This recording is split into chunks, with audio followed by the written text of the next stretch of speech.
In this video, we'll show you how to replace the variable valve timing solenoid on your Ford F-150. This is located on top of the engine and under the valve cover. Let's get started.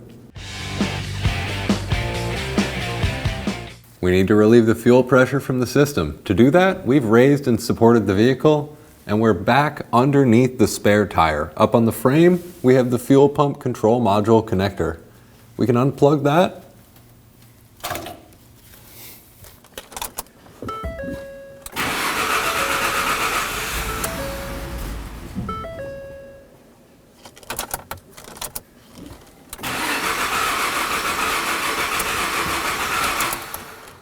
Now that it's stalled out and won't start again, we know that we've depressurized the fuel system.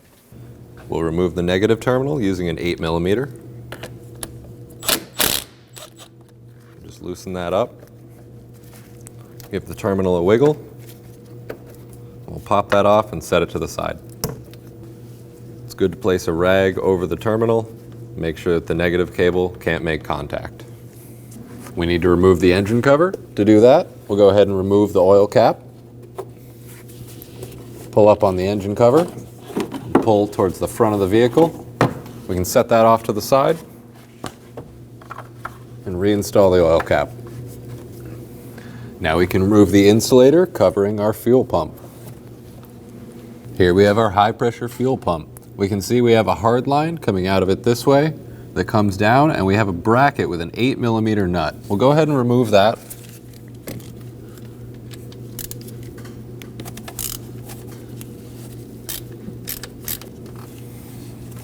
We have another 8mm bolt towards the front of the engine from that, holding another bracket. Go ahead and remove that as well.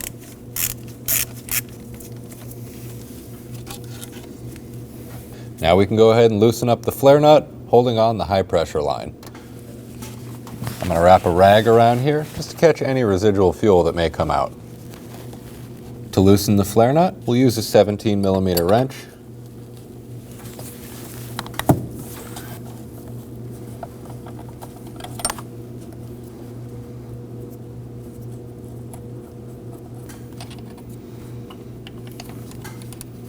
Now we can release our quick disconnect.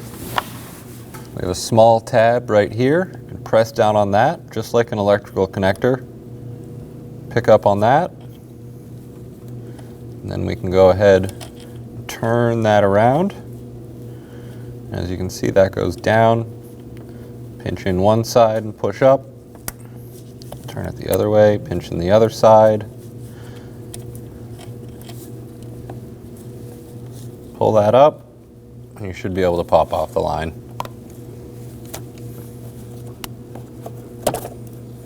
Now that we have the lines disconnected, we can go ahead and remove the bolts holding the pump in. Removing these bolts, you want to only turn them one turn at a time each, going back and forth to slowly bring this up.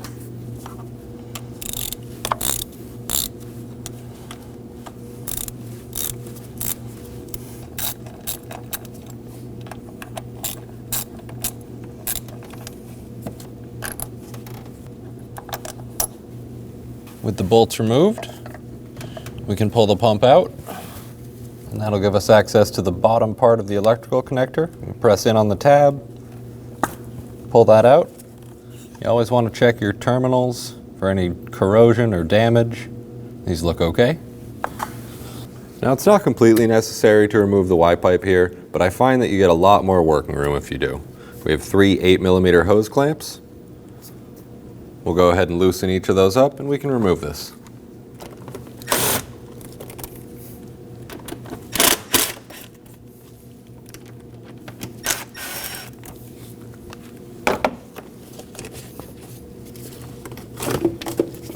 We can set this off to the side. Looking down the driver's side of the engine, we find the intercooler piping coming off the turbocharger. We have another 8mm clamp. We can go ahead and loosen that up.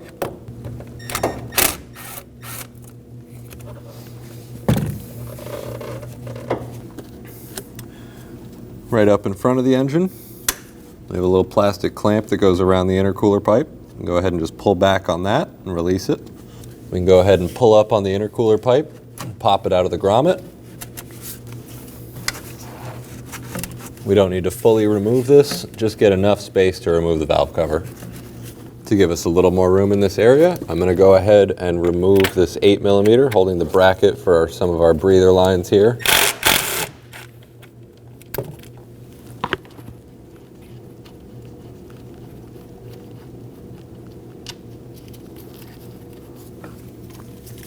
There's a small tab on the back side for this breather line. Push towards the back of the vehicle. You simply pull up on that. You can push the tab towards the front just like that. Now we can get this vacuum hose off. I'm just going to use a little fork pry tool. You can certainly use a flathead screwdriver.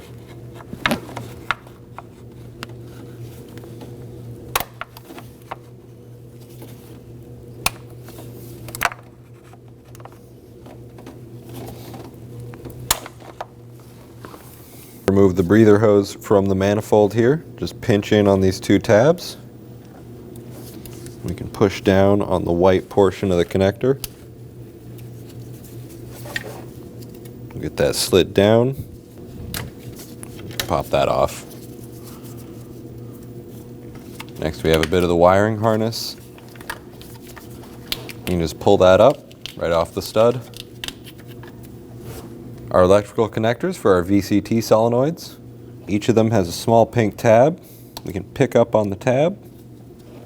Once you've pulled up on the tab, go ahead and press in and remove the connector. We'll do the same on the other one.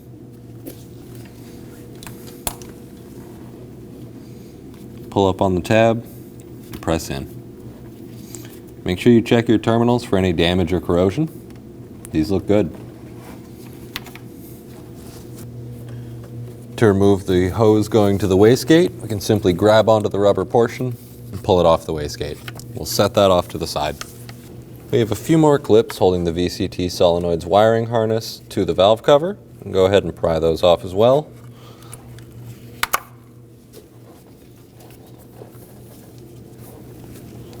Working our way back along the valve cover.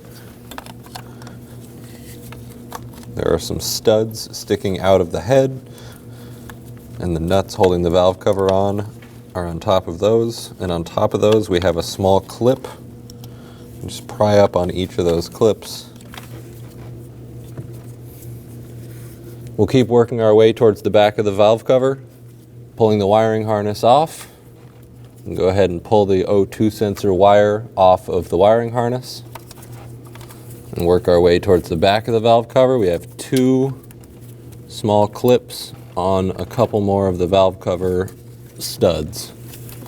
Pull those off and get this portion of the wiring harness freed up. We need to remove our coil packs. In order to do that, we have an electrical connector on each one with a red tab. We're just simply going to push out on the red tab, and then we can push down on the gray tab in the connector.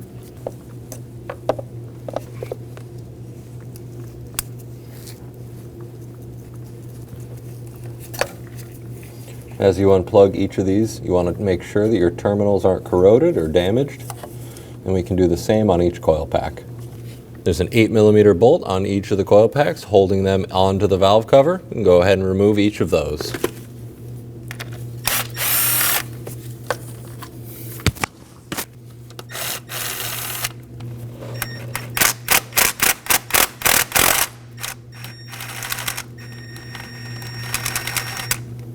Now we can go ahead and remove our coil packs.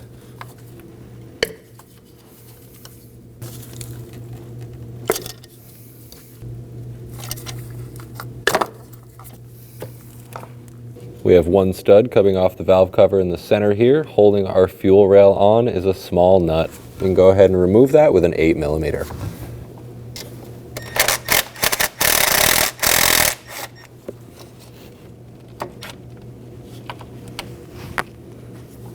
Following our fuel line up, we have another 8mm right here. We can go ahead and remove that.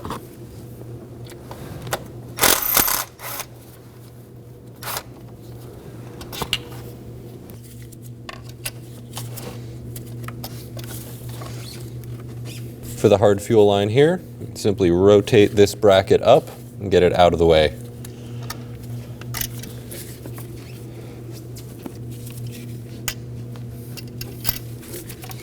And that should give us enough room. We can remove our dipstick.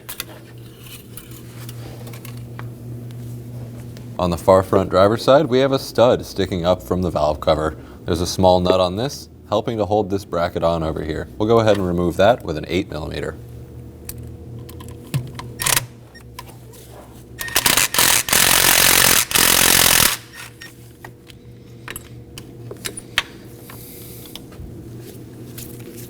Looking down on the front of the engine, in front of the driver's valve cover, we have a 15mm nut on a stud holding the rest of this bracket on.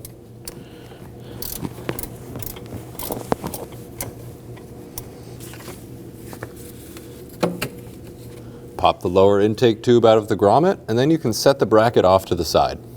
Now we can remove the 11 10mm nuts holding the valve cover on.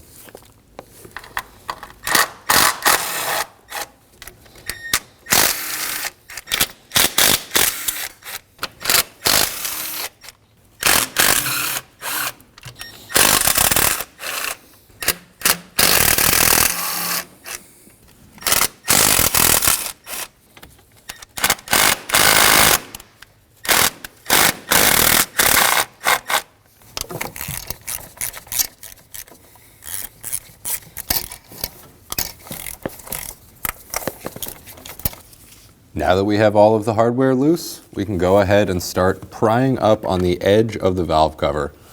I'm going to come in and pry up on the inner edge on the front portion of the valve cover. You want to be very careful while doing this because the valve cover is plastic and you don't want to damage the gasket underneath as well.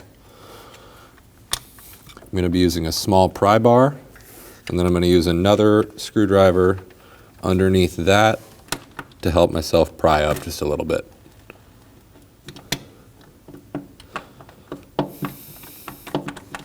And start to get that freed up.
In our case, our valve cover gasket stayed behind with the head. I'm just going to pull that off and give it a quick inspection. Before we can remove our solenoid, we're going to put a rag underneath them. That way you don't drop the bolt down into the timing cover. If you did that, you would have to remove the timing cover to get it.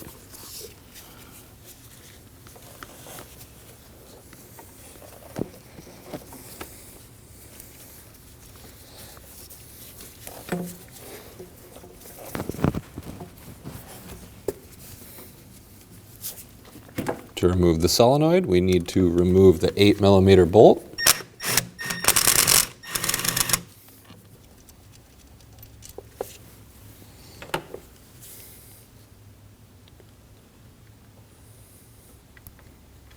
Now we'll give this a quick inspection and set this off to the side. Before installing the solenoid, you want to give this area a quick wipe down. You don't want to use any solvents like brake clean in here. You don't want to use stuff like that in the engine and have that mixed with the oil. And start to slide this in.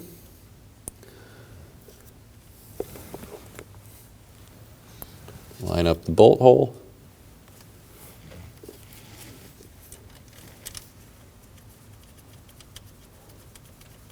We'll get that started in and snug it down.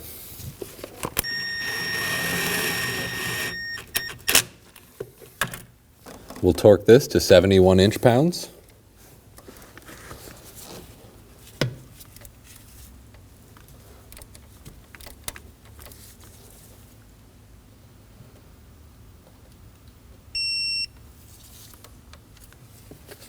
And then turn it an additional 20 degrees.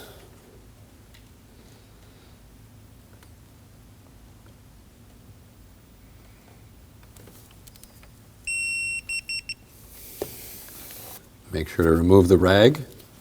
With these valve covers, we need to put a little bit of gasket maker up here at the top at the split between the head and the timing cover, and then down here at the bottom between the head and the timing cover. I'm going to use a gasket scraper to scrape these off. You can use a flat razor blade, but you want to be very careful not to scratch any of the surfaces. I'm going to use a rag just underneath it here to try to keep as much of it from falling down into the timing case as possible.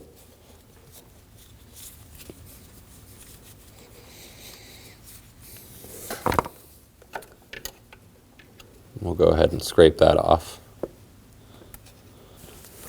As you scrape this other one, you want to try to keep as much out of the spaces below it as possible.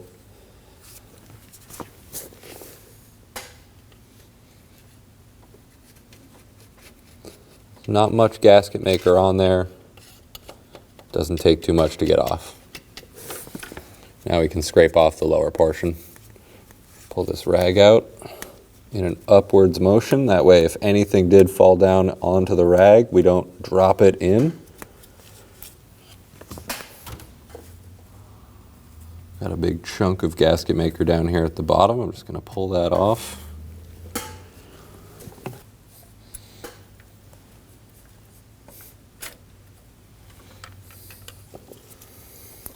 Now that we've scraped off just about all the gasket maker that we can, I'm going to spray a little bit of brake cleaner on a rag here and then wipe down the surfaces.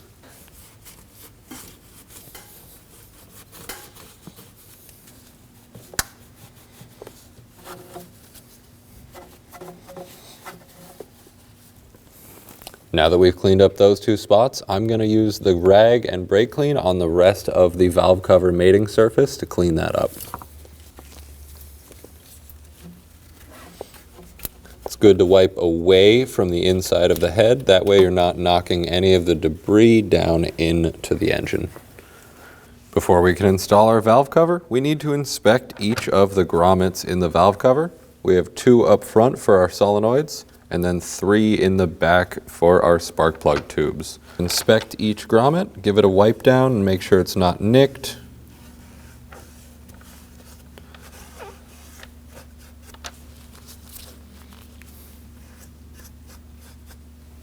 If your valve cover gasket came off while you were removing the valve cover, we're going to go ahead and put that back in. You want to give this a little wipe down before you install it as well. Make sure that it doesn't have any cracks or is damaged in any way. If it is, you want to replace this.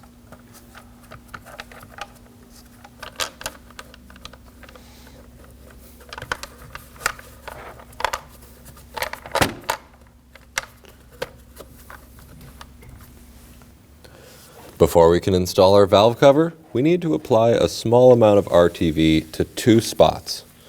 One on the inboard side here between the timing cover and the head, and the other on the outboard side between the timing cover and the head. You don't need much.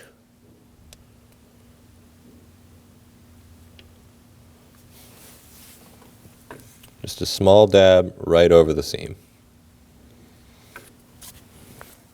When installing your valve cover, you want to be very careful not to damage anything. Take your time and make sure you get everything out of the way as you work it in.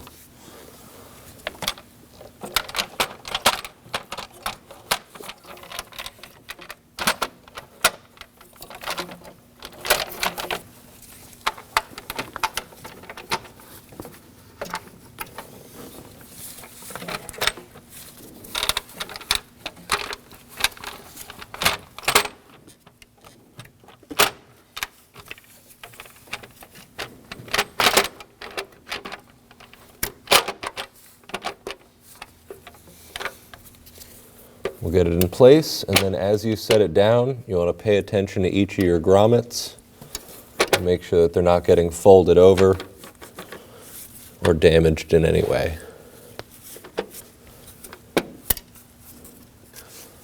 With the valve cover in place, we can start installing all of our hardware. For right now, you can just work your way around, threading in all the studs. Just finger tight for right now, and then we'll tighten them down in the correct order. And we can torque these to 89 inch-pounds using the procedure shown.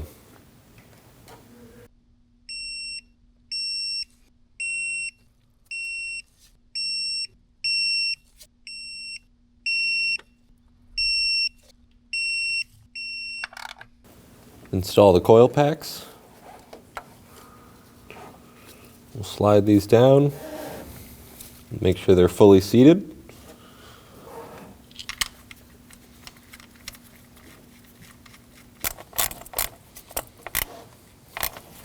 We can just snug that up. Doesn't need to be too tight, just needs to hold the coil pack down. And we can do the same on the other two.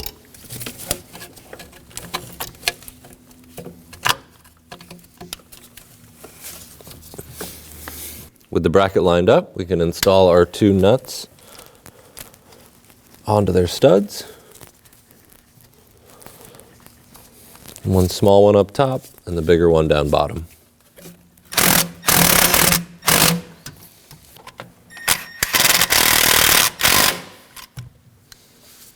We can just snug those up, they don't need to be too tight. With the bracket on, you can move both of the intercooler intake pieces back into their grommets.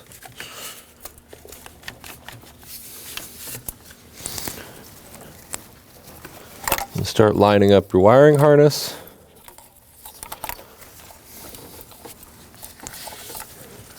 And down below that, we can feed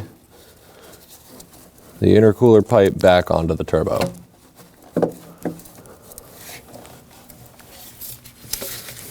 Working from the back side of the engine, we can go ahead and start getting each of the clips holding the wiring harness back on to their studs.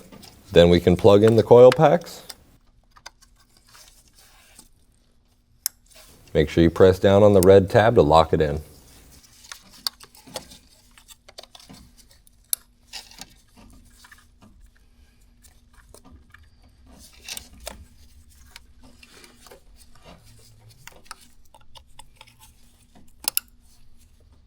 Working towards the front, we can go ahead and plug in our solenoids, and we'll press down on the tab on that one as well to lock it in. We'll get this breather hose back attached to the valve cover. It's a quick connect, so you can simply press down. Just make sure that it's not going to pop back off. Continuing down, we have our hose clamp.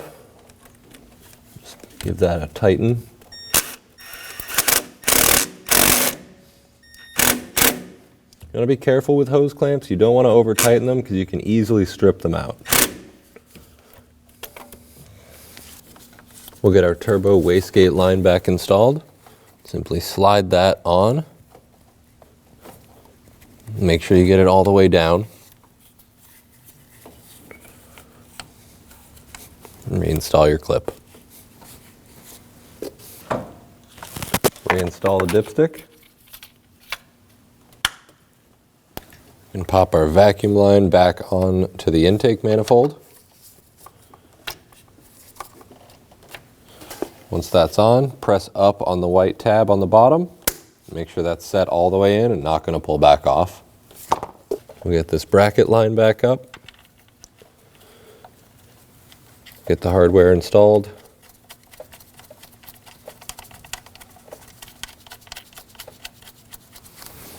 The small tab on the back side, you can line that up and then snug that down. You can get the Y pipe for our intake lined up. Get all three ends of the hose seated fully down. And now we can tighten all three of the hose clamps.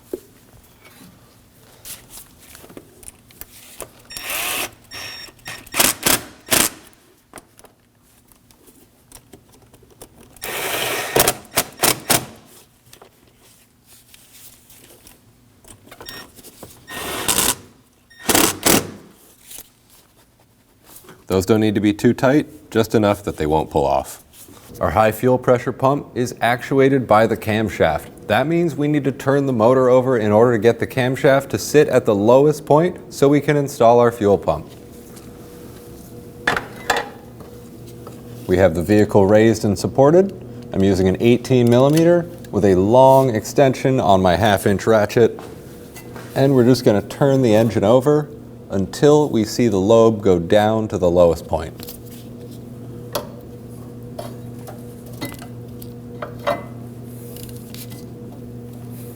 Sometimes it'll be a little hard to turn. That's when it's hitting compression. You'll feel it free up and turn a little easier. So that should be bottom right there. We can go ahead and remove the rag. Get our pump lined up. If either of your lines are in the way, just move that out of the way. Now we can install our hardware.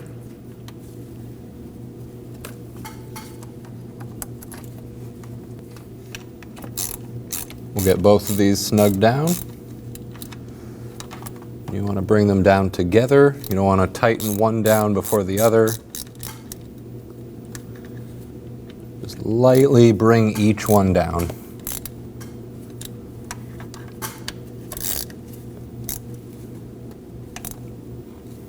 Now we can torque these to 15 foot-pounds.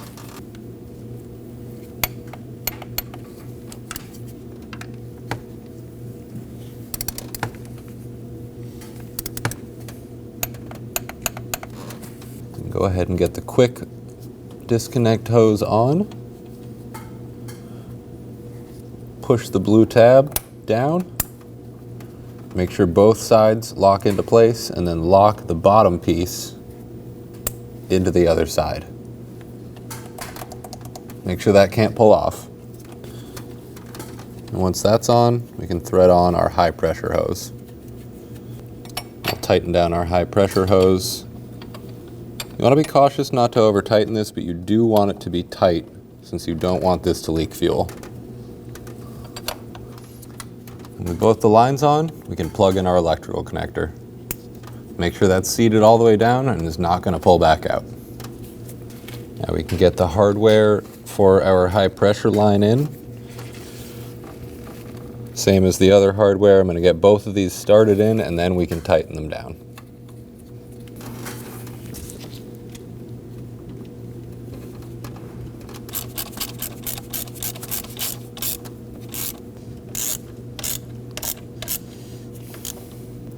These two bracket bolts don't need to be very tight, so be cautious when tightening them down.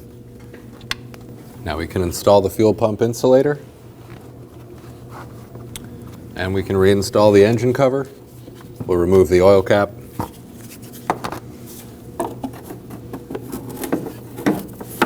There's two tabs towards the back of the engine. Slide the grommets of the engine cover into that and set it down around where the oil cap goes.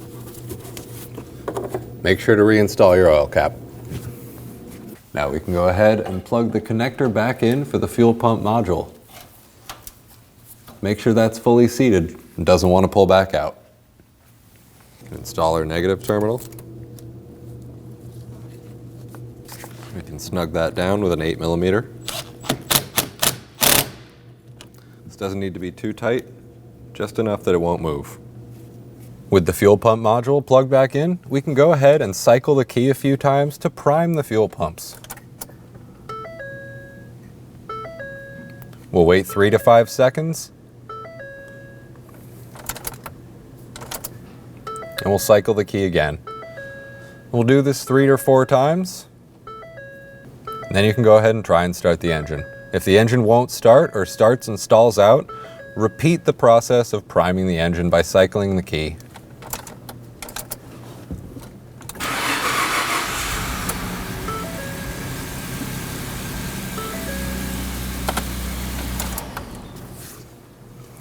Take the vehicle for a test drive and make sure everything seems okay. When only the best will do, demand TRQ. The only company that lets you view before you do. TRQ is committed to offering the highest quality aftermarket auto parts that are engineered for peace of mind. Thanks for using and viewing with TRQ.